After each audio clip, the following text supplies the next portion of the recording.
So this is Hobson's Bay, and this was one of the main ports for Melbourne in the 1860s and 70s. When the ships became too big to stop in the Yarra, they came here till there was bigger port facilities and the ships came even bigger again. But we're not here for this little piece of history. We're here because we've got unfinished business. This is HMAS Castlemaine. It's open today and we're going to have a look on board. This is one of 60 Bathurst class corvettes or Australian minesweepers that were built for service in the Second World War. All of them were built in Australia. 20 of them served with the Royal Navy overseas with Australian crews.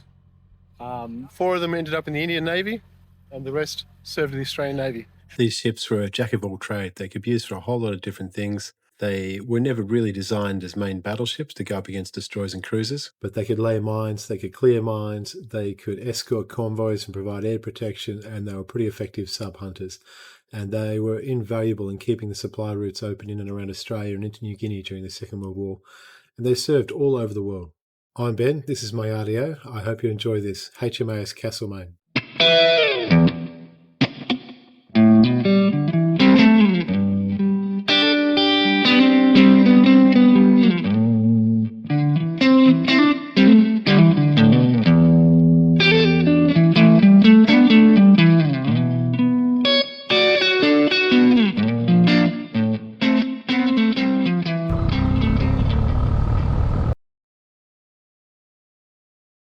Of the 60 Bathurst-class corvettes that were built, Castlemaine is one of only 2 survivors that remain today.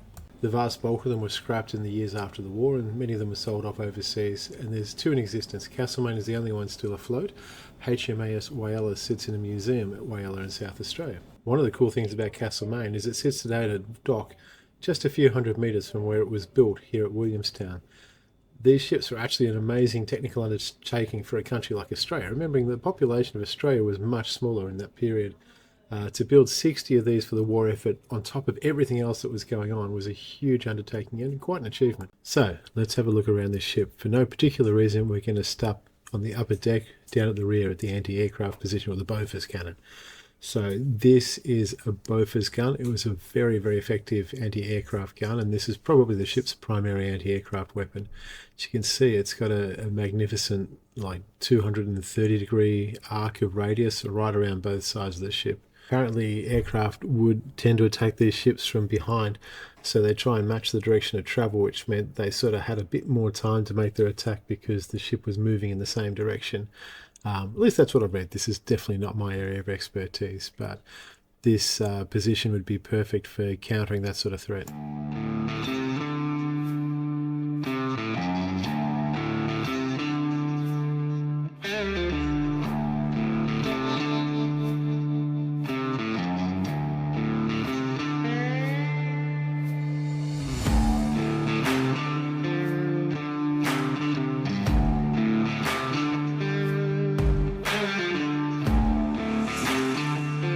So if you like, this is the sort of brain of the ship.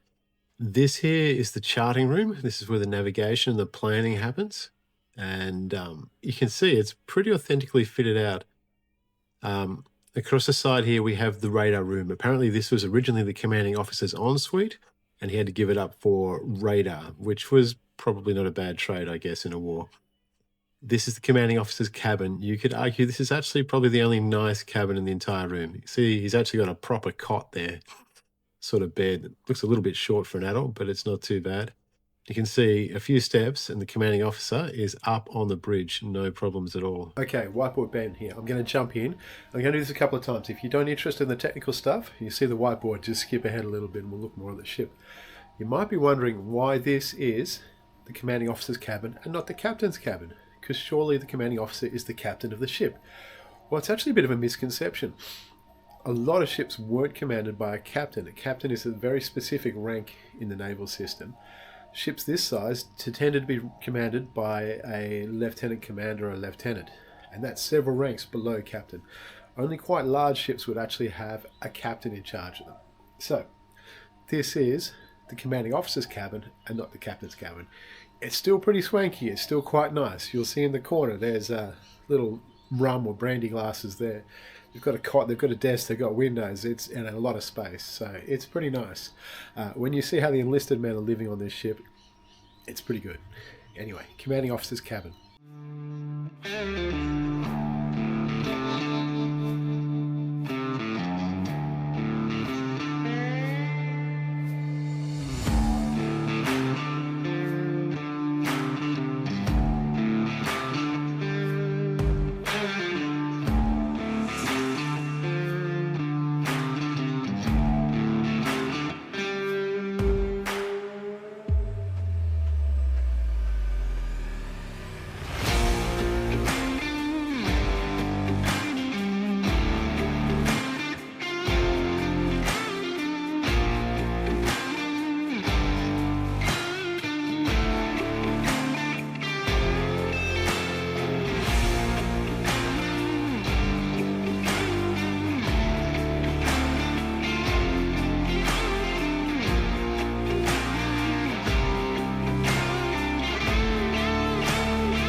So this is Castlemaine's main armament, 4-inch gun. And have a look, there's a little central Victorian link here. Pretty cool. Ordnance Factory, Bendigo, 1944. Made in my hometown.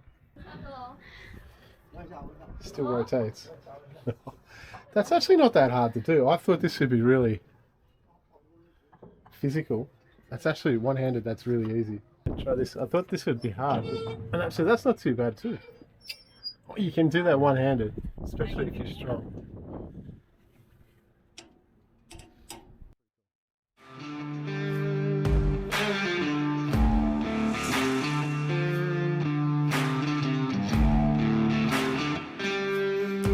So, Castlemaine's main armament is a 4-inch naval gun, and these were basically First World War technology. When the crisis of the war approached, the early Bathurst ships they were making were fitted with a whole variety of different guns, whatever they could get their hands on at the time. They eventually settled on this design basically because they were available. They wanted to standardise the fleet into having one sort of chain of ammunition and the rest of it, make it simple. And these could also fire a variety of different ammunition, so they could fire high explosive, they could fire armour-piercing rounds. They eventually developed a specific anti-submarine round they used for these by the end of the war. And they could fire star shells, and star shells were important. These are shots that went up in a high trajectory, actually came down on a parachute and had a great big bright flare that could illuminate a large area of ocean at night, which is very useful when you're trying to find a submarine in the darkness. So they settled on these guns. However, they weren't very popular with the crews, and particularly the Australian and the Pacific naval crews tend to refer to them as Woolworths guns, as in there's something cheap and nasty they picked up at the local supermarket. So, not so popular. They didn't have high angle elevation, they weren't as powerful as some of the other guns that were around, so they weren't great for engaging aircraft and stuff like that. But it's what they had, and the best gun is the one you have, basically, when there's nothing else.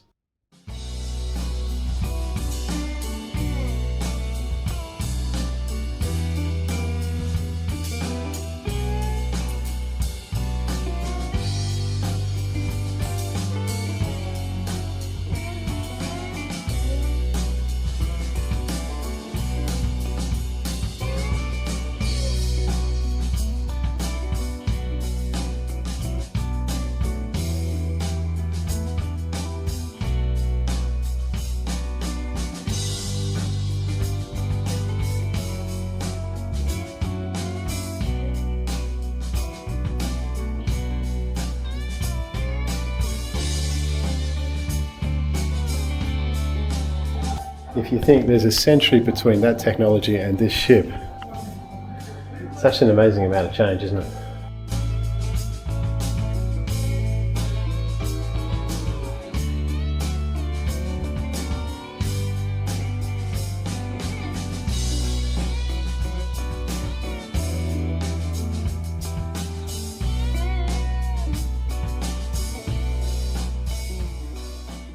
So, in the first video we talked a little bit about what happened to the Armidale, and it talked about Teddy Sheehan, who received the VC when the Armidale was attacked and sunk. He strapped himself into the anti-aircraft position as the ship was sinking to protect the crew that were getting attacked in the water. And actually it's got the Victoria Cross citation for Eddie's here.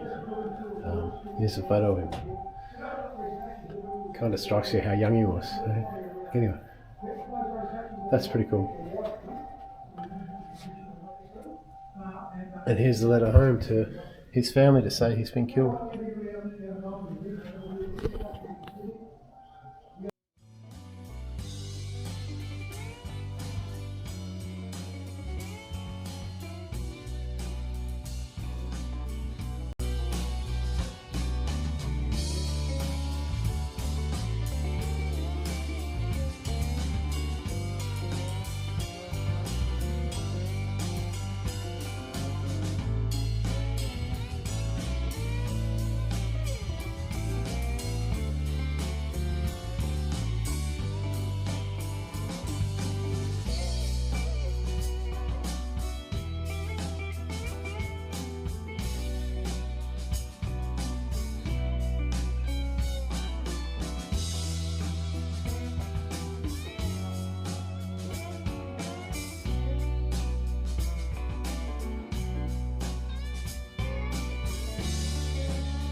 So next to the boiler room is this fan room here. It does what it says on the box. It has a couple of great big fans in it.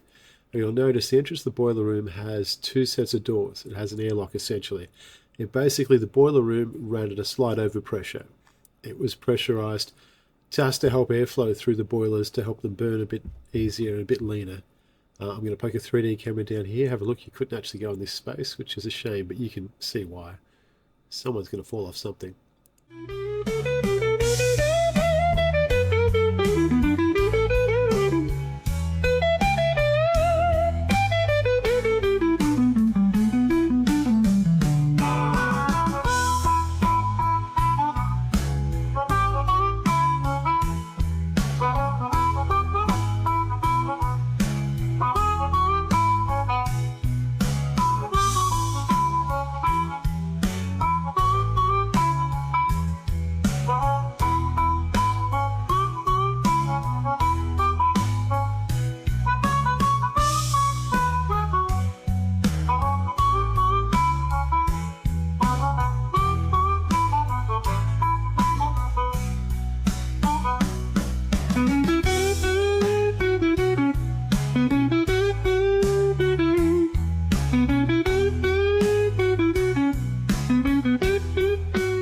Okay, what is a triple expansion engine?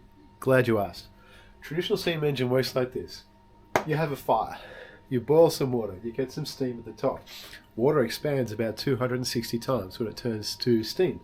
So it creates a lot of pressure. So you funnel that pressure into a piston and you let it go down. It pushes the piston this way.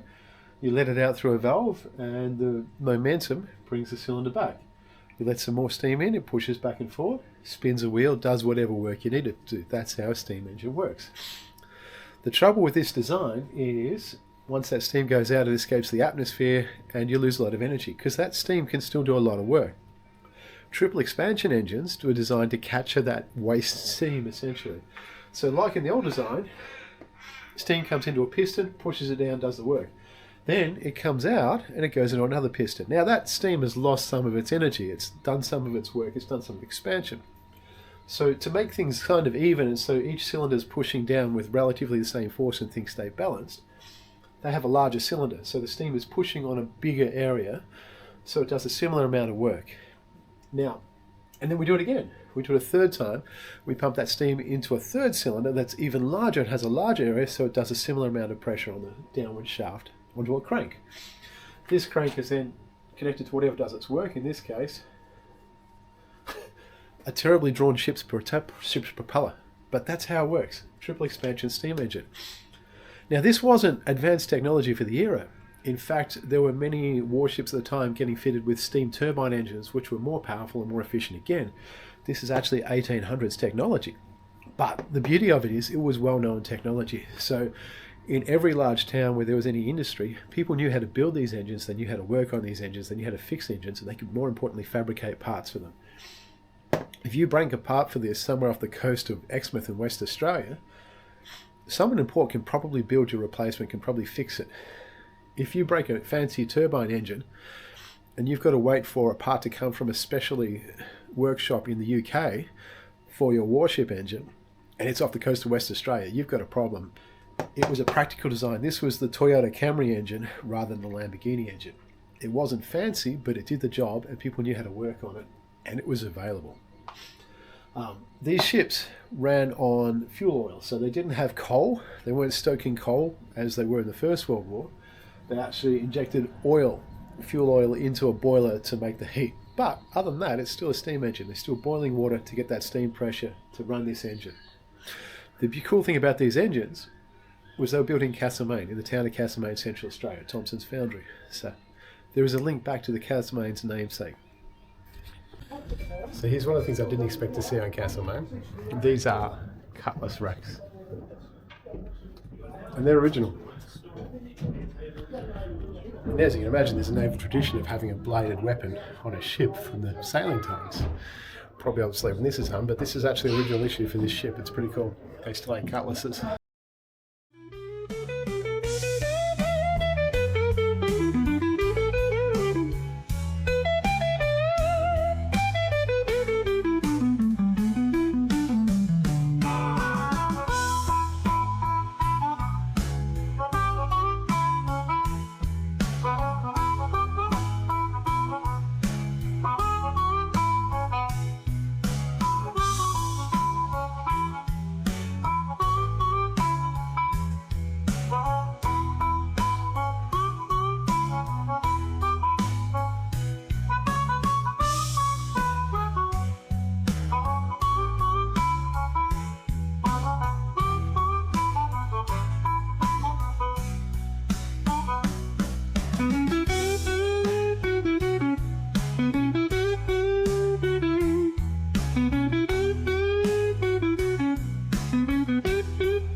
So right behind the officer's cabin was this storeroom, which was used for a whole lot of different purposes, but apparently this is where they kept mines or depth charges and other explosives. So the officers might have had the nicer cabins, so they didn't always have the safest cabins in every sense.